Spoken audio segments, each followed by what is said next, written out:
नमस्ते बच्चों, आप लोगों का एक बार से फिर से पुनः दोबारा इस इतिहास के वीडियो में हार्दिक स्वागत है। इसके पहले हमने आप लोगों को कुछ वीडियो भेजा था, शायद आप लोगों को पसंद आया होगा, सुने होंगे। बच्चों, आज का कक्षा 10वीं, आज का विचार है सदा सत्य बोलो। मतलब झूठ हमको नहीं बोलना चाहिए। सच बराबर तप नहीं, झूठ बराबर पाप नहीं। सच से बढ़कर कोई तप, त्याग, तपस्या, पूजा पाठ नहीं होती है, और झूठ से बड़ा कोई संसार में पाप भी नहीं होता है। लेकिन मानव जगह जगह पे अपने विचारों, भावनाओं को बदलकर अपने तरह से, अपने मन से डीलिंग, अपने तरह से कार्यों को करके अपने मन को शांति देता है, सुकून महसूस करता है। तो बच्चों, कुल मिलाकर ऐसे कामों को हमको नहीं करना चाहिए। बच्चों, आप लोगों का जो पाठ है, ये पाठ है प्रसार माध्यम और इतिहास। जैसा कि आप लोग जानते हैं, हमारा देश या ये मानव की उत्पत्ति जब हुई थी तो मानव तन को ढकने तक बातों को नहीं जानता था। खाना, भोजन या अन्न, अनाज जो होता है, इसको पका के खाना चाहिए, इसको भी मानव सही ढंग से नहीं जानता था। धीरे धीरे तकनीकी बढ़ती गई, मानव की आवश्यकताएं बढ़ती गई, जरूरत महसूस होने लगी, तो वह खोजों को करना आरंभ किया। बच्चों, उसी खोज के आरंभ में, उसी कड़ी में, खोज की कड़ी में हम लोग आगे बढ़ेंगे तो प्रसार माध्यम जानेंगे। प्रसार माने फैलाव, जानकारी, किसी भी चीज का फैलाव करना, किसी भी चीज को लोगों तक पहुंचाना, ये प्रसार होता है। उसका क्या माध्यम था, उसके बारे में हम लोग जानेंगे। उसकी इतिहास क्या है, उसके पीछे उसकी कहानी क्या है, भूमिका क्या है। बच्चों, याद रखना एक बात को, एक समय ऐसा था हमारे हम ही लोगों के बीच में, हम लोगों के दादा, पिता, पूर्वज के लोगों के बीच में ऐसा समय था कि एक बात को किसी को बताना है तो उसके तक पहुंचना था। एग्जाम्पल के लिए, हमारे देश में तमाम सत्ताएं शासन करने के लिए आई, तो उस समय राजा की उपाधि शासनकर्ता को दी जाती थी, राजा कहा जाता था। राजा को किसी प्रजा के बारे में या किसी के बारे में कोई जानकारी पहुंचाना है या सूचना देना है, तो वह क्या करता था, किसी के माध्यम से संदेशा भिजवाया करता था। उसको क्या कहते थे, संदेश। संदेश के माध्यम से उनको इस बात की जानकारी दिलवाता था या बताता था कि ऐसा ऐसा आपको करना है, ये काम नहीं करना है, या यहाँ जाना है, वहाँ आना है। इस सारी बातों का प्रोसीजर उसके सामने संदेश के माध्यम से पहुँचता था। और यहाँ तक मानो ही नहीं बच्चों, आज के डेट में आप लोग देखते होंगे, धीरे धीरे पत्रों के माध्यम से कबूतर वगैरह, पंछियों का, तोते का भी उपयोग किया जाता था, मानव किया करता था। आज हमारी ये इतिहास की परंपरा थी, ऐसी बातें थी। तो बच्चों, संदेश के बाद मानव धीरे धीरे पत्र को लिखना आरंभ किया, लेकिन पहले अक्षरों का ज्ञान नहीं था। धीरे धीरे मैंने बताया कि जैसे जैसे उसको आवश्यकता पड़ती गई, जैसे जैसे जरूरत महसूस होने लगी, वैसे वैसे चीज़ों का खोज होने लगा। पत्रों के माध्यम से भोजपत्र हुआ करते थे, तमाम शिलालेख भी हुआ करता था। तो वह शिलाओं को जगह जगह लिख कर लगाया जाता था, उसको लोग पढ़ के जानकारी को लेके उस बात को अपनाते थे, किया करते थे। तो बच्चों, इसी तरह से माध्यम से संदेश के बाद पत्रों का आदान प्रदान चालू हुआ। पत्रों की अभी शीघ्र ही बंद हुई है। हम लोगों के बाल्यावस्था में, बचपन में भी पत्र का लेखन हुआ करता था, पत्र जाता था।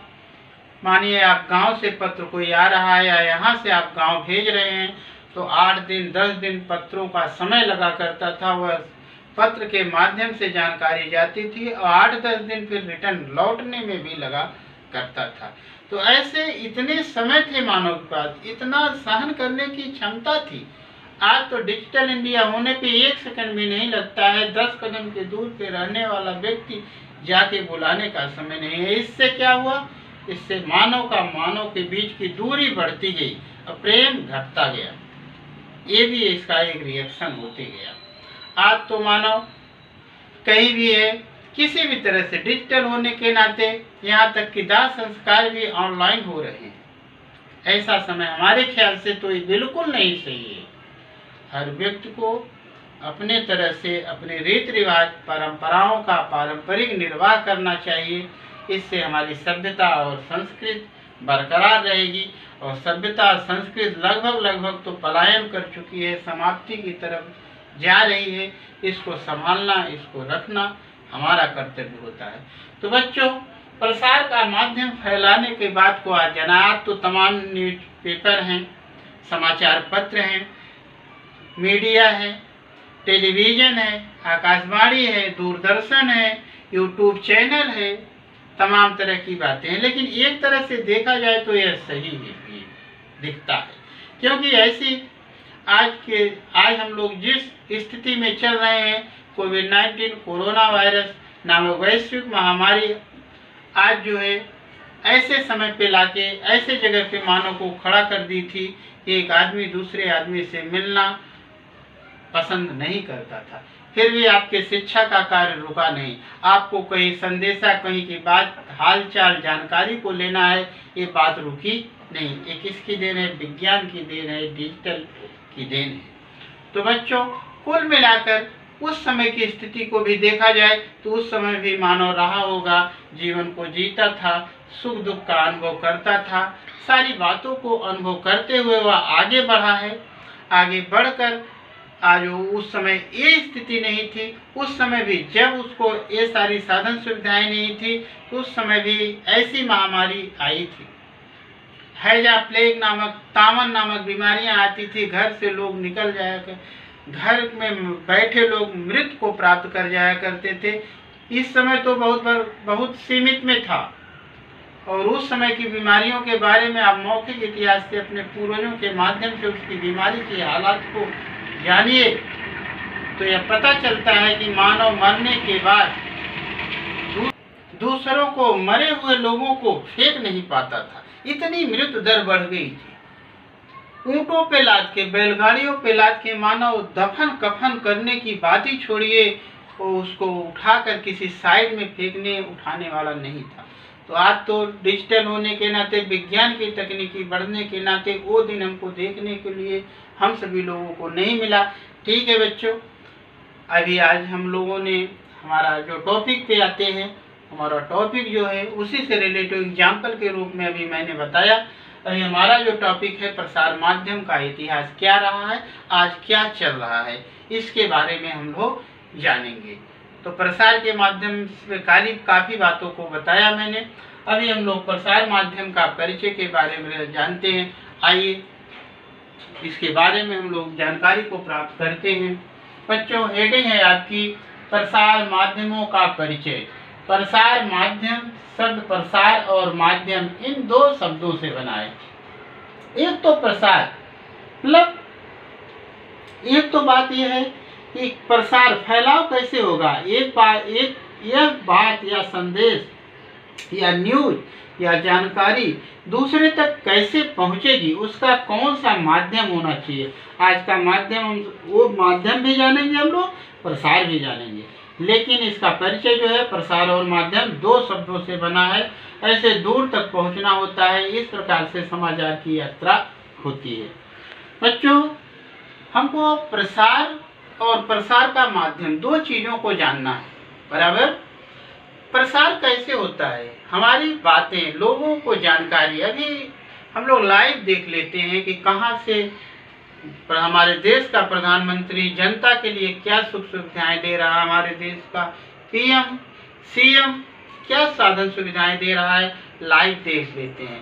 लेकिन पहले ऐसी बात नहीं थी। लेकिन आज यंत्रों का आविष्कार होने से, तमाम डिजिटल चीज़ों के आने से आज मानव के नज़दीक एकदम हो चुका है। लेकिन फर्क इतना है कि आपस के प्रेम की दूरी जो है ये बढ़ते जा रही है। इसके नाते आज व्यक्ति अपने सगे संबंधी, नात, रिश्तेदार, रिलेटिव, रिश्तेदारों, मित्रों से मिलने जाया करता था, उसकी हाल चाल उसके मुखों से पूछा करता था क्या दर्द है। लेकिन आज मोबाइल या तमाम संपर्क के साधन होने से दूरी बढ़ती जा रही है। तो बच्चों, इसी क्रम में हम लोग ये सारी बातों के साथ हम लोग अगली हेडिंग को जानेंगे। अगली हेडिंग है आपकी प्रसार माध्यमों का इतिहास। बराबर, जैसा कि हमने अभी थोड़ी बहुत जानकारी उसके बारे में दिया, फिर भी जानते हैं। भारत में अंग्रेजों के आने के पश्चात मुद्रण कला और समाचार पत्रों का प्रारंभ हुआ। समाचार पत्र सूचना और ज्ञान प्रसार का साधन बना।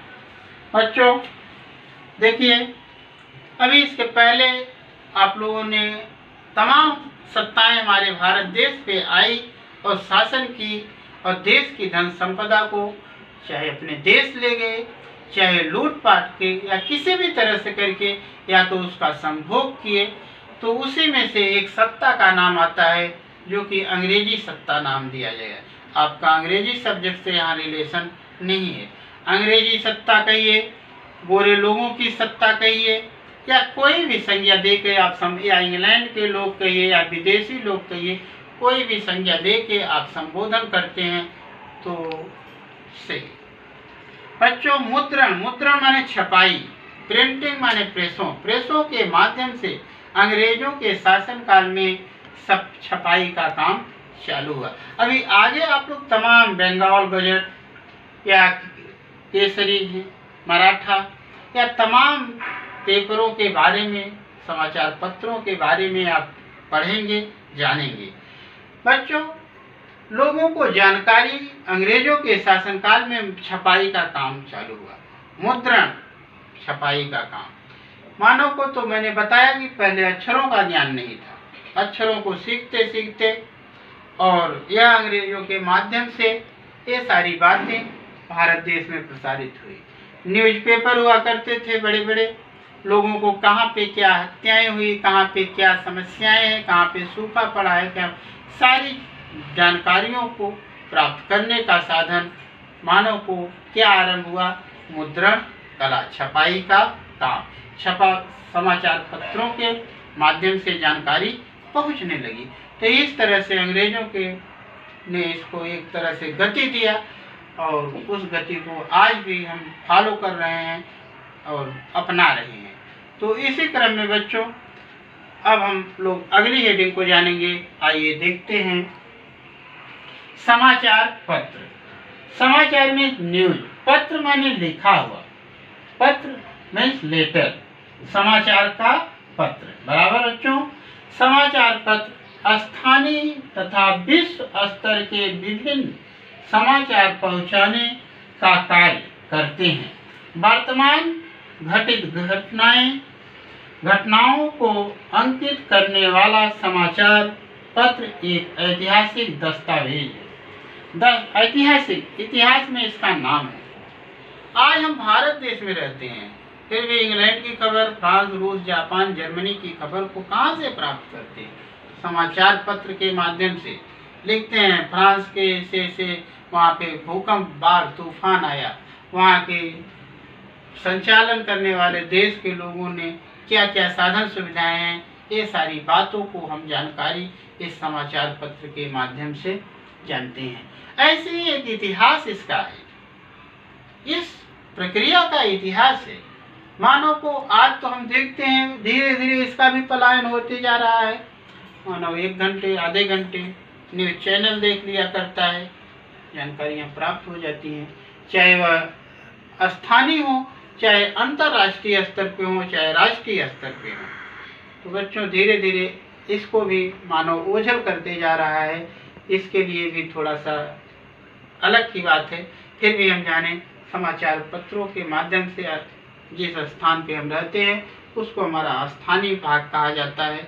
वहाँ का समाचार, देश का समाचार, प्रदेश का समाचार, अंतर्राष्ट्रीय स्तर पे समाचारों को जानने का एक दस्तावेज, हमारे ऐतिहासिक दस्तावेज है। ये दस्तावेज माने लिखी हुई एक महत्वपूर्ण न्यूज़पेपर, न्यूज़ चैनल, ये सब जानकारियाँ हैं।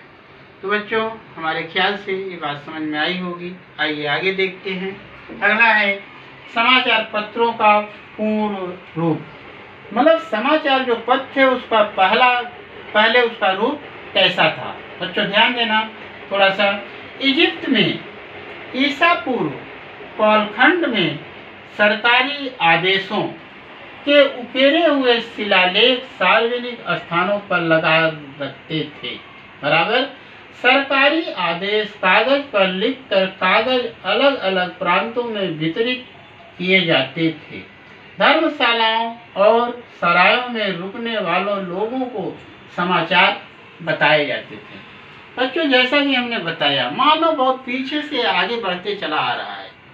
अब बताइए, आपको कागज पे लिखने में आलस्य आती होगी, थकान महसूस करते हैं। उस समय का मानव शिलाओं को लिख के, पत्थरों की शिलाओं पे छीनी हथौड़ी से तराश कर अक्षरों को लिखकर लोगों तक सार्वजनिक स्थानों पे उसको लगा दिया करता था। सार्वजनिक स्थानों पर उसको रख दिया करता था। वहाँ मानव क्या करता था, उससे पढ़कर उसकी जानकारी को प्राप्त करता था और उसके आगे क्या करता था, पर्चियों पे छपवा के लोगों तक बंटवा देने का काम किया करता था, लोगों तक पहुंचाने का काम किया करता था। ऐसी प्रक्रिया में चलते हुए मानव समाचारों की जानकारियां प्राप्त। जो व्यक्ति एक दूसरे स्थान से आने जाने का काम करता, उस समय तो अधिक से साधन नहीं थे, आज के तरह तो है नहीं बैठे 10 मिनट 5 मिनट आधे घंटे 1 घंटे में पहुंची। उस समय मानो मीलों दूर तक कई दिनों तक चलते रहता था, चाहे साइकिल से चलता था, चाहे बैलगाड़ी से चलता था, चाहे घोड़े का प्रयोग करता था। उसके लिए सराय बनवाई जाती थी। मैंने सरायों का नाम अभी दिया था पढ़ाते समय। सरायों को बनाई जाती थी। वहाँ सराय में धर्मशाला, कोई भी व्यक्ति मुसाफिर है, जा रहा है, आज जैसे लाइट भी जगह उस समय सड़कों पे नहीं थी, वहाँ पे रुकेगा, बनाएगा, खाएगा या बना बनाया हुआ किसी का योगदान हो जाएगा, तो वहाँ पे भी लोगों को जानकारियाँ लोगों तक पहुँचाई जाती थी। तो इस तरह से विचारों का आदान प्रदान होता था। जैसा कि बच्चों, आप तमाम त्योहारों का नाम सुनते होंगे, तमाम आंदोलनों का नाम सुनते होंगे, तमाम लड़ाई झगड़ों का नाम सुनते होंगे। तो हर आंदोलन देश को आज़ाद कराने में ही या देश के लिए और कुछ करने में ही नहीं था, लोगों को लोगों तक विचारों को पहुंचाने के लिए भी ऐसे कार्यक्रमों का आयोजन किया जाता था। नागरिकों, भारत देश के नागरिकों द्वारा हम लोगों को ऐतिहासिक पूर्वजों के माध्यम से ऐसी कलाकृतियाँ या ऐसे कार्यों को अपनाने का कार्य हुआ करता था। तो बच्चों, हमारे ख्याल से पूर्व पहले कैसा रूप था, इसके बारे में आप सभी लोगों ने जाना होगा और सुना होगा। ध्यान दीजिएगा। ध्यान देने का मतलब है हमारी ऐतिहासिक विरासत है, हमारे पूर्वजों की हुई कड़ी मशक्कत और मेहनत पसीने का कार्य है, और लेकिन वह आवश्यकता बस किया जाता था। तो बच्चों, आइए इसी क्रम में, इसी कड़ी में आगे हम लोग जानते हैं बंगाल गजट। बंगाल गजट पे पेपर का नाम है बच्चों, ध्यान रखो, इस बात को बहुत इम्पोर्टेंट समझ के लेना। बंगाल गजट नाम का एक पेपर था जो भारत में पहला, कौन सा पहला अंग्रेजी समाचार पत्र, पहला भारत देश में अंग्रेजी समाचार पत्र कौन था, बंगाल गजट। ध्यान रखना, भारत देश का पहला अंग्रेजी समाचार पत्र का नाम क्या था, बंगाल गजट। कब, 29 जनवरी 1780 ईस्वी को शुरुआत हुई। भारत देश के अंग्रेजी पेपर में की शुरुआत जो हुई थी, उस पेपर का नाम क्या था, बंगाल गजट। उसकी शुरुआत कब हुई, 19 जनवरी 1780 को। अपने दिमाग में रख लीजिएगा, इस बात को भूलिएगा मत। कभी भी मैं पूछूंगा, इस बात का उत्तर आपके जबान से मैं सुनना चाहूँगा। बराबर। अगला देखिए बच्चों, कोलकाता जनरल अथवा बंगाल गजट के नाम से जाना जाता था। इसे जेम्स ऑगस्ट हिकी, इस आयरिश व्यक्ति शुरू किया था। बंगाल गजट के पेपर की शुरुआत किसने किया? जेम्स ऑगस्ट हिकी ने, बराबर। और इसकी शुरुआत कहाँ से उन लोगों ने किया? कोलकाता नामक शहर आज हमारे भारत देश का एक महानगर के रूप में जाना जाता है, जो कि बंगाल में इस महानगर एक बसा हुआ है। बच्चों, वह भी ऐसे मुंबई जैसा अपना स्थान बनाए था, लेकिन वहाँ कुछ औद्योगिक क्षेत्रों में क्या गड़बड़ियाँ आई कि औद्योगिक व्यापार वर्ग के लोग वहाँ से पलायन कर गए और थोड़े उद्योग धंधे कम पड़ने लगे। तो बच्चों, और एक चीज़ हमने बंगाल और कोलकाता शहर में और देखा, बच्चों ध्यान देना, कभी जाना तभी जो ये पेपर निकालने वाले व्यक्ति की बात कोलकाता में अंग्रेजी जनरल की बात आई, तो कोलकाता नामक शहर में एक गोरा बाजार नामक स्थान है, जहाँ पे अंग्रेजों की तमाम हवेलियाँ बनी हुई हैं। वहाँ पे अंग्रेज रहते थे, निवास करते थे, देश का संचालन करते थे, बराबर। तो वहाँ अंग्रेजों की हवेलियाँ आज भी है, और उन्हीं के नाम से, क्योंकि मैंने कहा चाहे अंग्रेजों को गोरे के नाम से जानो, चाहे इंग्लैंड के नाम से जानो, चाहे अंग्रेजी के नाम से जानो, एक ही बात हुआ करती है। तो उसी के नाम से गोरा बाजार पड़ा हुआ है। तो बच्चों, बंगाल गजट के नाम से आप लोगों ने शायद जाना, और जितनी भी बातें हमने अभी बताया आप लोगों ने सुना, समझा और दिमाग में रखा होगा, और ज़रूरत आने पे बहुत ही इम्पोर्टेंट है, ध्यान रखना, जीवन में जनरल मतलब आम बातें याद करने वाली है। तो बच्चों ध्यान देना, दिमाग को बैठाए रखना। तो इसी क्रम में बच्चों हम आगे बढ़ते हुए अभी जितने भी पाठ के बचे हुए भाग हैं वो सब हम अगले वीडियो में आप लोगों को भेजूंगा, और मैं आशा करता हूं कि आप लोग सुनेंगे और समझेंगे।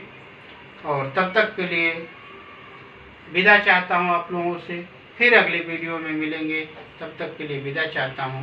धन्यवाद।